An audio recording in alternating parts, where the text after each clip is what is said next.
토요일 저녁보다는 한결 몸이 좀 좋아져서 오랫동안 서서 설교를 할 수 있게 됐습니다.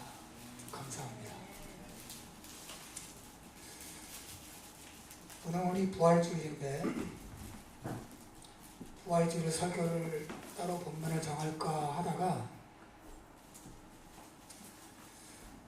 보니까 하필 오늘 제가 다루려고 하는 본문이 예수님의 죽으심과 부활에 관한 본문이에요. 그래서 내가 따로 본문을 잡을 필요가 없구나.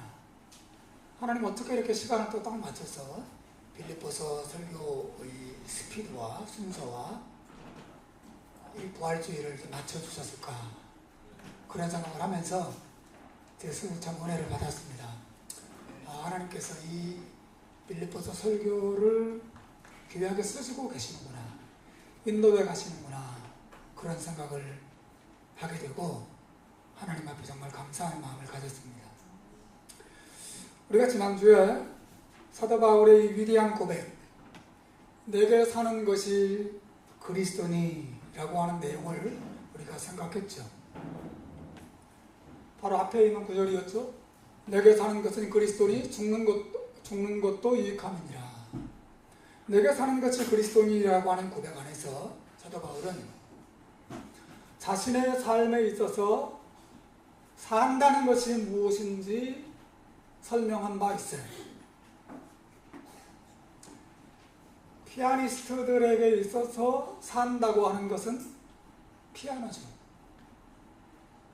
피아노를 잃어버린다는 것, 혹은 피아노를 칠 수 있는 손을 잃어버린다는 것, 그것은 곧 죽음을 의미하죠.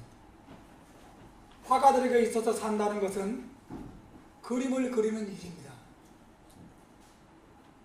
눈으로 사물을 볼 수 없게 된다거나 온몸이 마비가 되어서 그림을 더 이상 그릴 수 없게 된다는 것은 곧 죽음을 의미하는 것이죠. 야구 선수에게서 산다는 것은 야구공이고 야구 배트고 야구장이고 야구 자체죠. 그렇죠? 사랑하는 여러분, 모든 사람은 각각 자기 자신에게 있어서 산다는 것이 있어요. 여러분에게 있어서 산다는 것은 무엇을 의미합니까?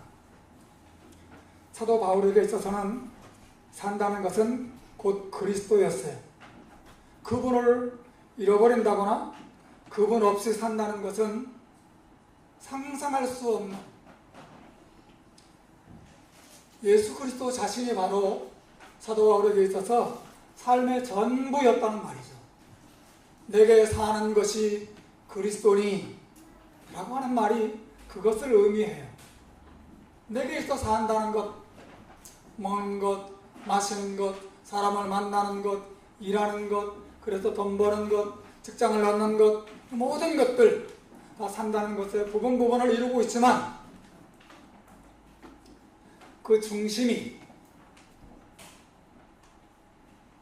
될 수 없고, 사도 바울에게 있어서는 내게 있어서 산다는 것은 그리스도를 의미합니다 라고 하는 아름다운 고백을 사도가 했어요. 사도 바울은 자신에게 있어서 산다는 것이 무엇을 의미하느냐를 말한 후에 이어서 자신에게 있어서 죽는다는 것이 무엇인가를 설명하고 있습니다. 그것은 죽는 것도 유익함이라는 본문의 내용이죠. 한번 따라서 합시다. 죽는 것도 유익함이라. 죽는 것도 유익함이라. 원문에는 죽는 것도라고 하는 also라고 하는 단어는 없어요. 원문은 정확하게 to die is gain 이렇게 있습니다. 죽는 것은 얻는 것입니다. 죽는 것이란 유익을 의미합니다. 그렇게 원문은 이루어져 있습니다. 사도 바울에게 있어서 죽는다는 것은 공포가 아니었어요. 사도 바울에게 있어서 죽는다는 것은 손해보는 것도 아니었습니다. 사도 바울에게 있어서 죽는다는 것은 개인, 곧 유익을 의미했죠. 원금을 까먹는 것, 그것이 아니라 이자가 붙는 것이죠. 그렇죠. 내게 있어서 죽는다는 것은 무엇인가를 잃어버리고 무엇인가에 대해서 손해를 보고 무엇인가로부터 아픔을 당하는 어떤 그런 것이 아니라 내게 있어서 죽는다는 것은 유익을 의미합니다. 그렇게 고백했다는 것이죠. 여러분, 놀라운 고백 아닙니까? 이 유익이라는 말은 축복이라는 말과 같은 것이고 행복이라는 말과 같은 것이죠. 내게 있어서 죽는다는 것은 복을 얻는 것입니다. 내게 있어서 죽는다는 것은 무엇인가를 얻는 것입니다. 개인. 사랑하는 여러분, 이 고백은 대단히 위대한 고백이에요. 왜냐하면 죽음에 대해서 이런 고백을 할 수 있는 사람은 오직 그리스도인밖에 없기 때문에 그렇습니다. 누가 이 세상 가운데 그 누가 내게 있어서 죽는다는 것은 유익을 의미합니다 라고 말할 수 있겠습니까? 사도 바울은 전혀 죽음을 두려워하지 않고 있어요. 도리어 죽음을 사모하면서 기다리고 있습니다. 23절에서 사도 바울이 뭐라고 말합니까? 23절 같이 읽읍시다. 시작. 내가 그 둘 사이에 끼었으니 차라리 세상을 떠나서 그리스도와 함께 있는 것이 훨씬 더 좋은 일이라 그렇게 하고 싶다라고 말하는 것을 보십시오. 세상을 떠나서 그리스도와 함께 있는 것이 이 세상 그 어떤 것보다 훨씬 더 좋은 일이라고 고백하고 있는 것이죠. 여러분, 세상에 죽음을 두려워하지 않는 사람이 종종 있어요. 그렇죠? 미친 사람, 혹은 이순신 장군처럼 어떤 의롭고 가치 있는 일을 위해서 헌신하는 사람들, 그들은 죽음을 두려워하지 않습니다. 죽고자 하면 살 것이고 살고자 하면 죽을 것이다. 죽기를 각오하고 죽음을 두려워하지 않고 무엇인가를 행하면 얻게 될 것이라고 죽음 앞에 두려워하지 않고 당당하게 죽음을 맞섰던 그런 위대한 사람들도 있습니다. 혹은 어머니들처럼 자기 목숨보다 자기 자식을, 혹은 자기 목숨보다 누군가를 뜨겁게 사랑하게 되면 죽음을 두려워하지 않고 그 사랑하는 대상을 위해서 자신의 목숨을 바치기도 하지요. 그런 의미에서 그들도 죽음을 두려워하지 않는다고 말할 수 있겠지만, 하지만 여러분, 그 사람들은 죽음 너머에 있는 것을 알지 못하기 때문에 두려워하지 않는 것이 지나지 않아요. 만일 그들이 죽음 너머에 하나님이 계시다는 것과, 만일 그들이 죽음 너머에 하나님의 심판이 있다는 것을 안다면, 죽음으로 끝나는 것이 아니라 죽음 너머에 그들에 대한 죄의 심판이 기다리고 있다는 것을 안다면, 그래서 죽음이 무엇인지를 뚜렷하게 보게 된다면, 그때에도 그들이 두려워하지 않고 죽는 것은 내게 유익이라고 말할 수 있겠습니까? 불가능한 것이죠. 만일 그들은 아무리 자기의 자식을 사랑하고 나라를, 나라와 민족을 사랑하는 마음으로 더 의로운 일을 위해서 죽음을 두려워하지 않는다 하더라도, 나라가 위태롭지 않다면, 혹은 자기가 사랑하는 자식들이 죽음의 위기에 처해 있지 않다면 그들은 죽으려고 하지 않을 것입니다. 그때에도 죽는 것은 유익이라고 말할 수 있겠습니까? 그 사람들이? 불가능한 것이죠. 사랑하는 여러분,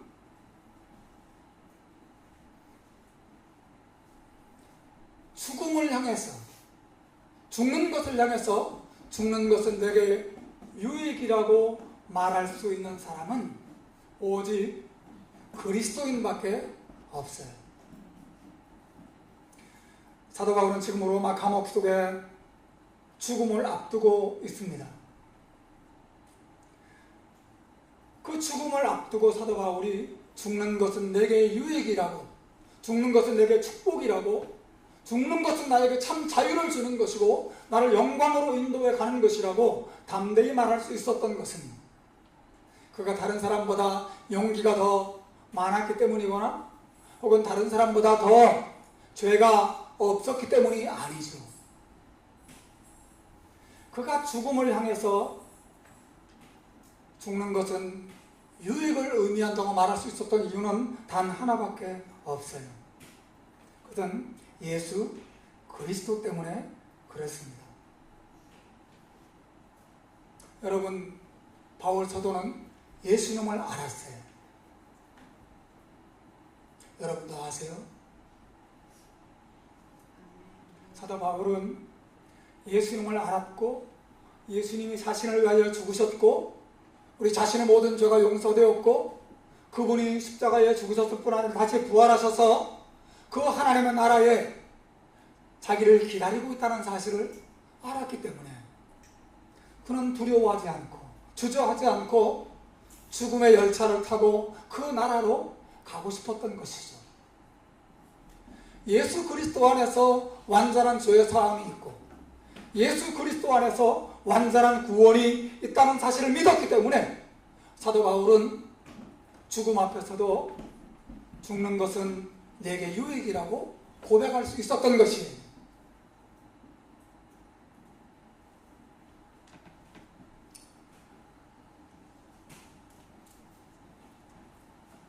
예수님께서 죽으시고 부활하시기 전에는 죽는 것은 하나의 저주였습니다. 죽음은 모든 사람들을 지옥과 영원한 멸망으로 끌고 갔죠.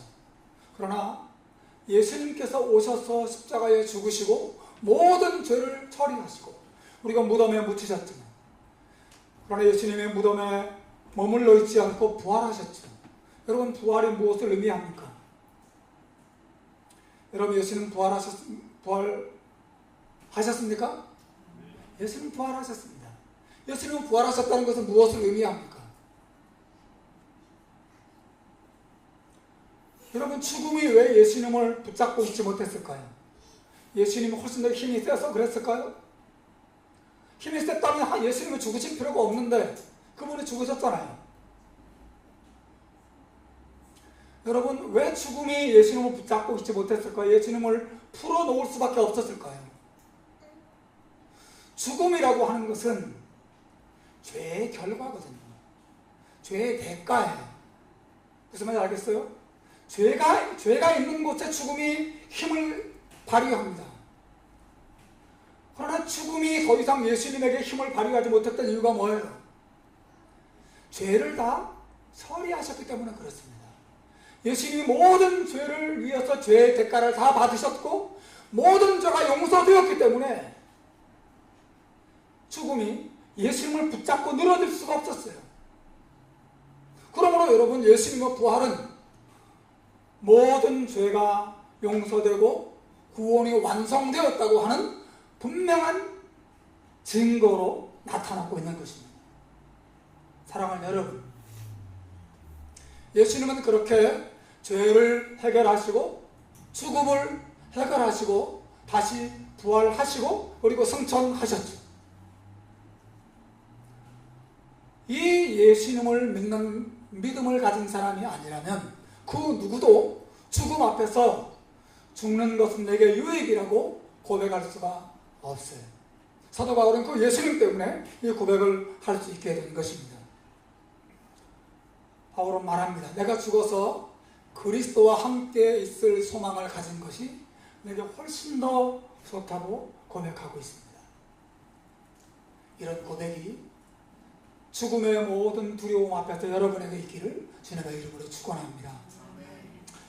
저는 이번 주에 잠깐이지만 죽음의 그림자 속에 들어갔다 나왔어요. 그 이름도 유명한 명장수술 들어는 봤습니까? 다들 수술실에 들어갈 때에는 아주 편안한 마음으로 들어갔습니다. 왜냐하면 우리 민선생님이 제 곁에 계셨거든요.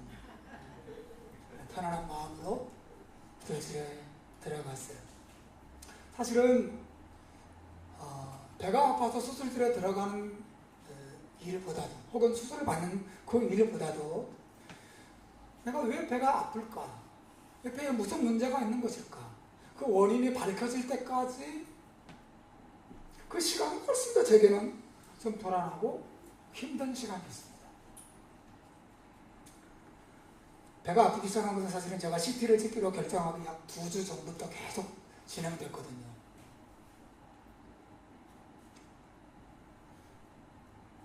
그리고 조금 느낌이 계속 안 좋았는데 어느 금요일 저녁에 금요일 기도회를 다 마치고 집에 돌아와서 침대에 누웠는데 하늘이 노래지면서 온몸에 힘이 쫙 빠지고 너무너무 느낌이 안 좋은 거예요. 우리 배에서 가스가 나오려고 해요. 제가 가스 냄새 손으로 받아가지고 냄새를 맡아봤습니다. 냄새를 맡았는데 그 냄새가 보통 가스 냄새가 아닌 거야. 아주 특별한 냄새였어요. 제가 마음에 확신을 내렸습니다. 뭔가 문제가 있구나. 이거 뭔가 정상이 아니다. 그러면 50대에 막 접어든 사람은 누구나 생각하죠. 혹시 암이 아닐까. 옆에서 아내는 쿨쿨거리고 잠을 자고 있는데 저는 밤 11시, 12시가 넘고 1시가 될 때까지 잠이 안 오는 거예요. 이게 뭐지? 만일 암이라면 내가 어떻게 해야 될까? 하여튼 그 짧은 시간 안에 수많은 생각이 났어요. 제가 처음으로 죽음을 제 눈앞에 두고 진지하게 생각했습니다. 내가 이번 금요일 날이었으니까 날이 주일 지나고 토요일 지나고 주일 지나고 월요일 날 학교에서 강의까지 다 마치고 나서야 비로소 제가 GP한테 갈 수 있는 상황이었거든요. 빨리 가고 싶어도 갈 수가 없는 시간적인, 환경적인 그런 게 있었어요. 그 며칠 동안 계속 생각하고 또 생각하고 마음의 준비를 하고 또 준비를 하고 그렇게 시간을 보냈습니다. 근데 지금 돌아볼 때 그 시간은 나에게 너무너무 유익한 시간이었어요. 죽음이 뭔가, 죽음이 내가 다가왔을 때 무슨 일이 일어나는가.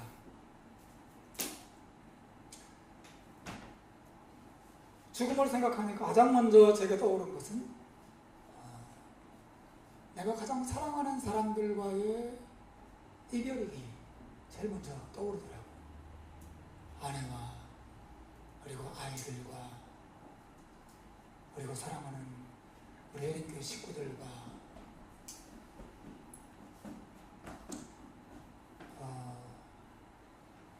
그래서 그 다음날 일어났는데 세상의 모든 것들이 다 소중해 보이는 거예요. 아이들이 방에서 잠자고 있는 거, 일어나서 밖으로 나와서 아침 먹으면서 제잘거리는 소리, 그리고 문 열고 밖으로 나가보니까 푸르른 하늘이 보이고 그리고 많은 나무들이 우리 내 눈에 들어오고 그 어느 것 하나 귀하고 아름답지 않은 것이 없는 다 소중하고 내가 죽는다는 것은 이 모든 것들과의 작별을 의미하는구나. 더 이상 내가 이 사랑하는 사람들 또 아름다운 현실과 만날 수가 없게 되는 것이구나. 그런 생각이 쭉 이제 들면서 1차적으로 저도 인간이니까 1차적으로 마음속에 너무 서글프고 너무 아쉽더라고. 내가 좀 더 사랑하는 사람들과 함께 이 현실 속에서 헤어짐 없이 좀 더 오랫동안 산다면 얼마나 좋을까. 아직 CT 찍지도 않았는데 그런 별별 생각이 다 들면서 근데 제가 아침에 늘 우리 교회는 새벽 기도가 특별히 없기 때문에 혼자 개인적으로 집에서 기도하니까 아침 기도 시간에 제 기도실에 들어가서 기도를 쭉 하는데 처음에는 무거운 마음으로 주님 앞에 들어갔어요. 그리고 주님 이게 뭐죠? 그리고 주님 저를 데려갈 생각이 있으신 건가요? 그런 질문을 던지면서 그냥 무겁게 기도를 시작했는데 아주 짧은 순간이었어요. 순식간에 하나님이 제 마음속에 너 내가 너를 사랑한다는 거 아니? 라고 말씀하셨어요. 아주 순식간이었습니다. 짧은 순간이었는데 내가 너를 얼마나 사랑하는지 아냐. 저는 그게 그러므로 내가 너를 아프지 않게 하겠다 그런 의미로 받아들여지지 않고 도리어 주님이 나를 사랑하시고 그러므로 내게 질병이 오고 죽음이 찾아온다 하더라도 그것은 나를 향한 주님의 사랑이 없다는 것을 의미하는 게 아니구나. 그리고 내가 설령 암에 걸려서 먼저 세상을 떠난다 하더라도 주님은 나를 영광으로 인도하실 것이고 이 세상에 남겨두는 사랑하는 교회와 사랑하는 가족들을 하나님이 책임져 주겠다고 말씀하시는 거구나. 그 하나님의 사랑 그리고 자기 아들을 나를 위하여 제물로 주기까지 사랑하셨던 그 하나님의 사랑이 마음에 막 밀려오면서 순식간에 무겁던 마음들이 사라지고 마음의 평화와 놀라운 위로가 내 마음을 채우는 것을 제가 경험했습니다.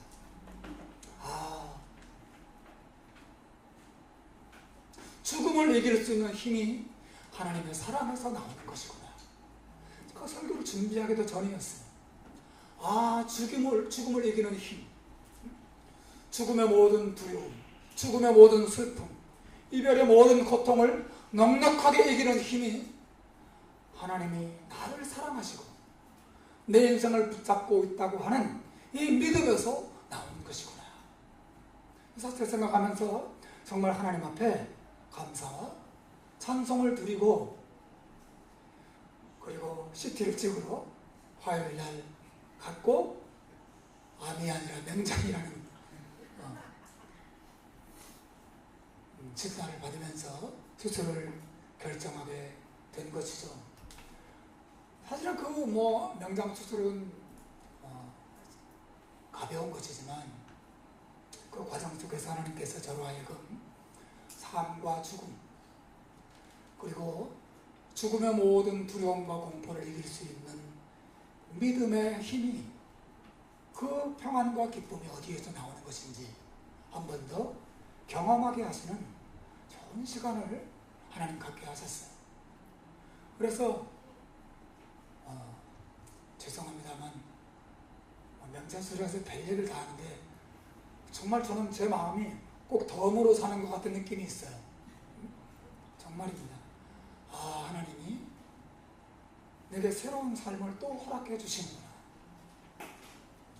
하루하루가 내게 얼마나 소중하고 아름다운가.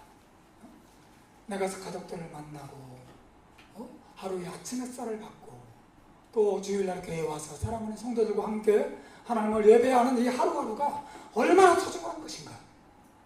하나님께 다시 한번 생각하게 하시고 내가 더 열심히 더 성실하게 주님을 섬겨야지. 그런 소원을 하나님 제 안에 크게 불러일으켜 주셨어요. 여러분, 저는 이제 명장 없는 남자예요. 저는 제 명장을 한 번도 본 적이 없거든요. 여러분 본 적 있어요? 여러분이 명장 본 적 있어요? 50년 동안 그 녀석은 내 몸 안에서 고이고이 간직된 채 살아면서 나와 함께 50평생을 함께 동고동락했던 놈이죠. 그 놈이 이제 더 이상 내 몸에 존재하지 않아요. 저는 정말 그 생각하니까 너무 서운하더라고. 그 놈을 보고 싶기도 하고 어떻게 생겼을까 그립기도 하고. 그래서 제가 그런 생각을 했습니다. 하나님이 왜 내 명장을 떼어 가셨을까? 이게 무엇을 의미할까?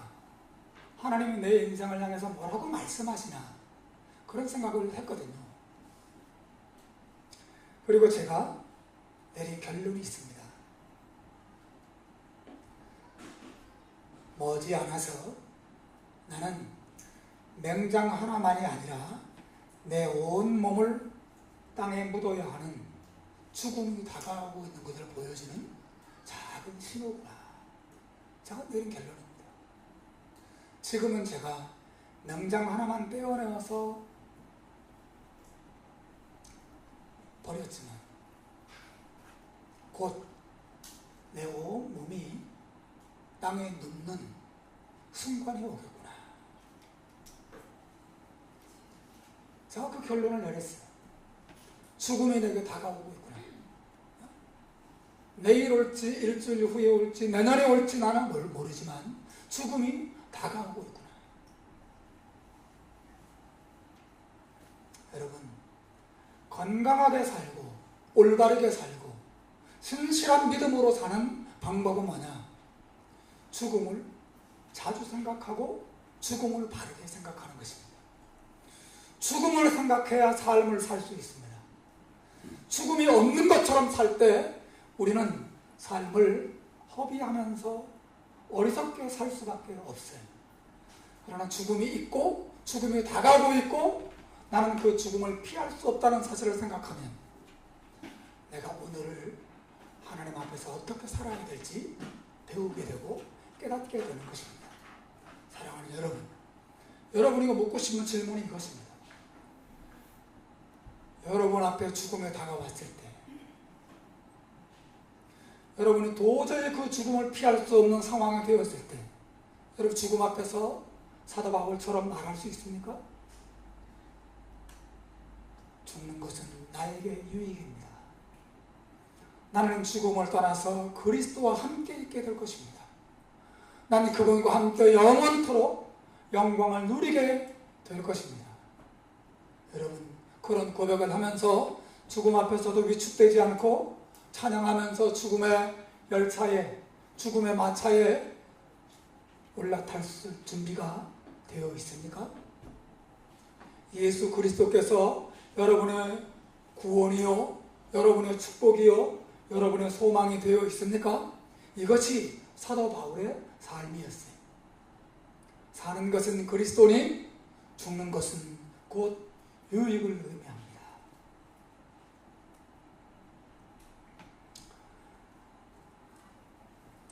그런데 사도 바울은 죽음을 사모하면서도 놀랍게도 죽음을 주저하는 모습도 보이고 있어요. 여러분 22절을 보십시오. 같이 읽어봅시다. 시작. 그러나 만약 육신으로 사는 이것이 내 일의 열매일진데 무엇을 택해야 하는지 나는 알지 못하노라. 이 말이 무슨 말입니까? 이것은 이런 뜻입니다. 그러나 육신으로 사는 이것이, 즉 내가 죽지 않고 계속 살아가는 이것이 내 수고를 통해서 맺는 열매라는 점을 생각할 때 저는 무엇을 선택해야 될지 잘 모르겠습니다. 그런 뜻이에요. 여러분, 지금 사도 바울은 당장이라도 로마가 사형 언도를 내리면 기쁨으로 죽음의 마차에 올라탈 마음의 준비가 되어 있습니다. 그런데 사도 바울의 마음에 또 다른 일이 일어나고 있어요. 그것은 바로 교회입니다. 사도 바울의 발걸음을 기다리고 바울의 손길과 바울의 설교를 기다리는 교회와 그 안팎의 영혼들의 유익이 사도 바울의 마음을 끌어당기고 있어요. 한쪽 마음으로는 떠나서 그리스도와 함께 있고 싶은 소원이 있고 또 한편으로는 육신으로 좀 더 살아서 내 일의 열매, 자신의 삶을 통해서 교회 안에 많은 열매를 맺고 싶은 소원을 함께 가지고 있는 것이에요. 그래서 23절에 뭐라고 말합니까? 읽어봅시다. 시작. 내가 그 둘 사이에 끼었으니 차라리 세상을 떠나서 그리스도와 함께 있는 것이 훨씬 좋은 일이라 그렇게 하고 싶으나 내가 육신으로 있는 것이 너희를 위하여 더 유익하리라. 23절 앞에 나오는 내가 그 둘 사이에 끼어있다 그랬어요. 이 둘은 무엇을 말합니까? 하나는 육신을 떠나서 그리스도와 함께 있고 싶은 소원, 또 하나는 뭐예요? 이 세상에 남아서 그리스도의 교회와 하나님의 성도들을 유익하게 하고 더 많은 열매를 맺게 하고 싶은 소원, 그 양 사이에 사도 바울이 끼어있다는 것입니다. 이쪽으로도 가고 싶고 그러나 또 이쪽으로도 가고 싶고 정말 주님과 같이 있고도 싶고 주님의 교회를 좀 더 살아서 이 교회를 섬기고 싶은 뜨거운 마음을 함께 가지고 있는 것이죠. 내가 그 둘 사이에 끼어있으니. 사랑하는 여러분, 그러다가 사도 바울은 자신을 향한 하나님의 뜻이 먼저 세상을 떠나는 것이 아니라 교회와 다른 성도들의 유익을 위해서 그들과 함께 좀 더 오랫동안 사는 것이라고 깨닫게 돼요. 그리고는 하나님의 그 뜻을 기쁨으로 받아들이기로 결심합니다. 내가 육신으로 있는 것이 너희를 위하여 더 유익하리라. 25절도 보십시오. 25절 시작. 내가 살 것과 너희 믿음의 진보와 기쁨을 위하여 너희 무리와 함께 거할 것을 이것을 확실히 아노니. 26절. 내가 다시 너희와 함께 있으므로 그리스도 예수 안에서 너희의 자랑이 나로 말미암아 풍성하게 하려 함이라. 사도 바울은 성도들의 믿음의 진보와 그들의 기쁨을 위해서 그들과 함께 좀 더 오랫동안 살면서 교회를 섬기고 성도들을 유익하게 하고 싶어졌어요. 개인적인 유익으로는 떠나는 것이지만 하나님의 뜻과 교회의 유익으로 볼 때는 자기가 남아있는 것이 기쁨이라는 사실을 사도 바울이 깨닫게 되고 그 하나님의 뜻을 받아들이기로 결심하고 있는 것입니다. 사랑하는 여러분, 사도 바울을 한번 보세요. 바울은 지금 로마 감옥에 갇혀 있어요. 그러나 이 본문의 내용을 가만히 들여다보면 도무지 감옥에 갇혀있는 사람 같지 않아요. 그는 기쁨과 자유와 평화로 충분한, 그는 죽음을 두려워하지 않고 있습니다. 그리고 자기 주변에 있는 사람들의 유익을 위해서 자신의 삶을 기꺼이 내어드리고자 하는 마음을 가지고 있어요. 바울은 살든지 죽든지 예수 그리스도가 존귀하게 되기를 사모해요. 죽는다 하더라도 예수님과 같이 있을 소망 때문에 두려워하지 않습니다. 그리고 이 죄 많고 고난 많은 세상을 어서 떠나서 예수 그리스도와 함께 있기를 바라요.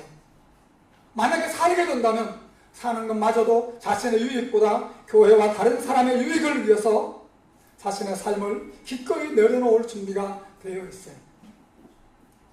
무엇 때문에 그렇습니까?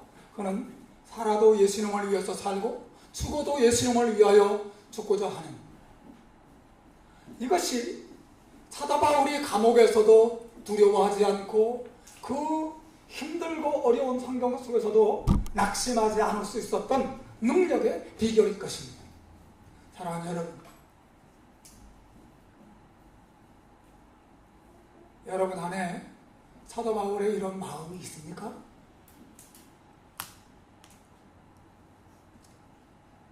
내게 사는 것이 그리스도니 내게 있어서 산다고 하는 것은 그리스도입니다. 그러므로 살아도 예수님을 기쁘시게 하며 살고 죽는다 하더라도 내가 그리스도와 함께 있을 소망이 있기 때문에 나는 죽음도 두려워하지 않습니다. 제가 로마 감옥에 갇혔지만 이 환경이 저에게 아무런 영향을 주지 못합니다. 저는 어디에 있든지 어떤 환경에 있든지 예수님 그분과 함께 살고 그분을 영화롭게 하기만 하면 나는 족합니다. 그 놀라운 평화와 기쁨을 바울이 누리고 있습니다. 사랑하는 여러분, 우리가